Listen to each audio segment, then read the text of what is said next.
World cup schedule जब बना था तो सब जानते थे कि भारत लखनऊ में इंडिया इंग्लैंड का मैच क्यों रख रहा है, क्योंकि लखनऊ का विकेट ऐसा था जहां आईपीएल में स्पिनर्स को मदद मिलती थी, विकेट रीले हुई थी और शायद इंडिया की सोच थी कि आप एक टर्निंग ट्रैक पर इंग्लैंड को रोकें। क्यों? क्योंकि इंग्लैंड के पास विस्फोटक बल्लेबाज थे। वो एक ऐसी टीम थी जो वर्ल्ड कप में ये सब मान रहे थे कि 400 रन बनाती ही रहेगी, लेकिन उस टीम ने सबसे ज्यादा स्ट्रगल किया है। अब सवाल यह है कि इस विकेट पे 2 मैच हो चुके हैं, ये रेड सॉइल है, विकेट थोड़ा ड्राई छोड़ा जाएगा। क्या भारत 3 स्पिनर्स यानी कि कुलदीप, जडेजा और अश्विन के साथ खेलेगा? ऐसे में एक तेज गेंदबाज मुझे लगता है मोस्ट लाइकली शायद सिराज को आप आराम दे। लेकिन अगर इंडिया यह कहेगा कि जो हमारी गेंदबाजी अभी चल रही है, भाई वर्ल्ड कप में हमने किसी टीम को 300 रन नहीं बनाने दिए, तो हो सकता है कि भारत अपने उसी फॉर्मूला पर रहे जहां बुमराह, सिराज, शमी प्लस जडेजा और कुलदीप के साथ आप जाए।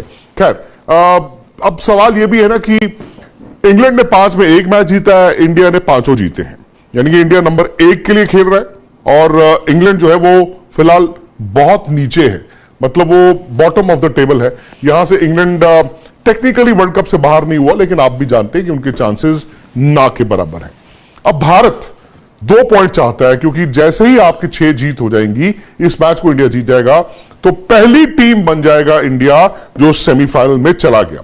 अभी हम जानते हैं कि हम सेमीफाइनल में जाएंगे, लेकिन जैसे ही 6 जीत हो जाएंगी फिर आप मुकम्मल तौर पर ऑफिशियली सेमीफाइनल में चले जाएंगे। तो इंडिया को 2 पॉइंट चाहिए, प्लस इंडिया नहीं चाहेगा कि मोमेंटम भी टूटे। क्यों भाई, आप जीत रहे हैं, 2019 में भी जीत रहे थे, लेकिन जैसे ही इंडिया इंग्लैंड वाला मैच हारा, वहां से कुलचा की जोड़ी टूटी, वहां से इंडिया का मोमेंटम टूटा और फिर आपने देखा कि नॉकआउट गेम में आते आते आते आते आते इंडिया की बल्लेबाजी गिर चुकी थी। तो इंडिया कभी नहीं चाहेगा कि इस वक्त, जिसे मैं business end of the tournament कहता हूं, जहां आपको सिर्फ 4 लीग मैच खेलने हैं और फिर नॉकआउट के मुकाबले खेलने हैं, आप कभी भी मोमेंटम खोना नहीं चाहेंगे। लेकिन इस वर्ल्ड कप में एक पैटर्न पर इंडिया खेला है। इंडिया के 5 मैचों में कुदरती इंडिया ने चेज किया, जो इंडिया को सूट करता है। क्यों? क्योंकि आपके पास विराट कोहली, रोहित शर्मा और बाकी ऐसे बल्लेबाज हैं जो चेज मास्टर्स गिने जाते हैं। यह भी हकीकत है कि इसका मतलब 5 मैचों में भारत के गेंदबाजों ने 300 रन नहीं बनने दिए कभी भी। मींस कि बैटिंग तो वो कर रही है, लेकिन आपका मैच बना के आते हैं आपके गेंदबाज। तो इंग्लैंड इस बात को जानता है कि अब हम साख के लिए खेल रहे हैं, इज्जत के लिए खेल रहे हैं। इंग्लैंड के कोच का यह आकर कह देना हमें पता ही नहीं कि क्या हुआ, यह बताता है कि भाई उस टीम को वाकई में क्या हो रहा है, क्या नहीं हो रहा है, समझ नहीं आता। लेकिन मेरा मानना है कि इंग्लैंड की सबसे बड़ी दिक्कत उनकी ईगो थी। ठीक है, आप आते हैं सोच के, और उन्होंने रीडिफाइन की व्हाइट बॉल क्रिकेट, हम सबको सिखाया कि कैसे खेलना है। लेकिन इंग्लैंड की दिक्कत मुझे लगता है इस वर्ल्ड कप में रही ईगो। जैसे ही उन पर प्रेशर आया, उनकी ईगो ने उनको सीखने का मौका भी नहीं दिया और वो सीखना चाहते भी नहीं थे। क्योंकि उनकी बैटिंग आज भी देखें आप, खराब नहीं है। उनके प्लेयर्स ऐसे भी नहीं है कि बहुत देर से आउट ऑफ फॉर्म रहे हो। इट्स जस्ट दैट वो कॉम्बिनेशंस को अंदर बाहर इतना करते रहे कि वो क्लिक ही नहीं कर पाए। अभी भी मेरा मानना है कि भारत ये चाहेगा अच्छा मैच हो। हाँ, हम तो ये चाहते हैं कि भाई भारत जीते, लेकिन मैं आपको सच बताऊं, अगर आप इंडियन फैन है तो आप ये चाहेंगे, और मैं भी चाहता हूं कि एक अच्छा मैच हो। क्यों? क्योंकि इंडिया को अभी भी अपने आप को लगातार टेस्ट करते रहना है। हो सकता है कि यहां पर इंडिया को पहले बैटिंग करनी पड़े। मसलन अगर आप पहले बैटिंग करते हैं तो क्या ज़हनी तौर पर आपके पास कोई टोटल है? आप चेस बहुत अच्छा कर रहे हैं। क्यों? क्योंकि गेंदबाज सामने वाले को रन नहीं बनाने देते। लेकिन जिस दिन आप पहले बैटिंग करेंगे, क्या आप 300, 350, 350, 450 या 400 वाली टीम हो? क्योंकि 388 रन बनाकर भी ऑस्ट्रेलिया न्यूजीलैंड से सिर्फ 5 रन से जीता है।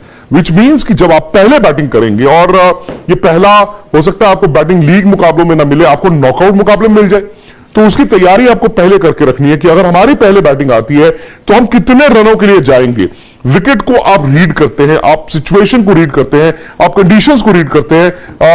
फिर हो सकता है कि आपको शाम को बॉल डालना पड़े, थोड़ी बहुत ओस हो। हालांकि लखनऊ से जो मैच से एक दिन पहले रिपोर्ट आई है, उसके मुताबिक शाम 7:30 पौने 8 बजे तक वहां पर ओस नहीं थी। तो ये सारी चीजें ऐसी हैं जहां पर आप अपने आप को आने वाले मुकाबलों के लिए तैयार रखना चाहेंगे। तो वही बात है जी, सुनील गावस्कर साहब ने कहा है कि वो 11 में कोई बदलाव नहीं करना चाहेंगे। मदन लाल जी भी कहते हैं कि 11 में कोई बदलाव नहीं करना चाहेंगे। लेकिन इंटरेस्टिंग होगा कि रविचंद्रन अश्विन खेलते हैं कि नहीं खेलते।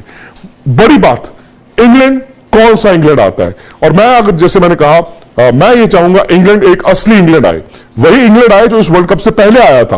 वो इंग्लैंड जो भारत को अब टेस्ट करे, क्योंकि हम भी चाहेंगे विपरीत परिस्थितियां बने जहां इंडिया का इम्तिहान हो और इंडिया उस इम्तिहान को जीते।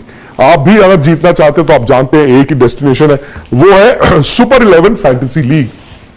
सुपर 11 फैंटेसी लीग, इसी चैट के डिस्क्रिप्शन से अगर आप जाएं तो आप उसको डाउनलोड करें, रजिस्टर करें, अपनी टीम बनाएं। ये वाहिद ऐसा फैंटेसी प्लेटफॉर्म है जहां पर कोई जीएसटी, कोई टैक्स, कोई कमीशन नहीं कटती। यानी कि अगर आप 100 रुपए जीते हैं तो आपको 100 के 100 रुपए मिलते हैं, अगर आप 1000 रुपए जीते हैं आपको 1000 के 1000 मिलते हैं। प्लस वहां पर अगर आप किसी को रेफरल करते हैं, यानी कि आप आगे अपने 2, 4, 5, 50, 100 लोगों को वो कोड भेजते हैं, वो रेफर करते हैं और वो भी डाउनलोड करके खेलते हैं, जब जब वो जीतेंगे आपको उनकी जीत की रकम में से 10% रॉयल्टी मिलती रहेगी। ये सब कहीं और नहीं होता। ये स्पोर्ट्स तक और सुपर 11 फैंटेसी लीग के बीच जो टाई अप है उससे आपको मिलेगा। तो फटाफट से अपनी टीम बनाए सुपर 11 फैंटेसी लीग पे और साथ ही साथ स्पोर्ट्स तक।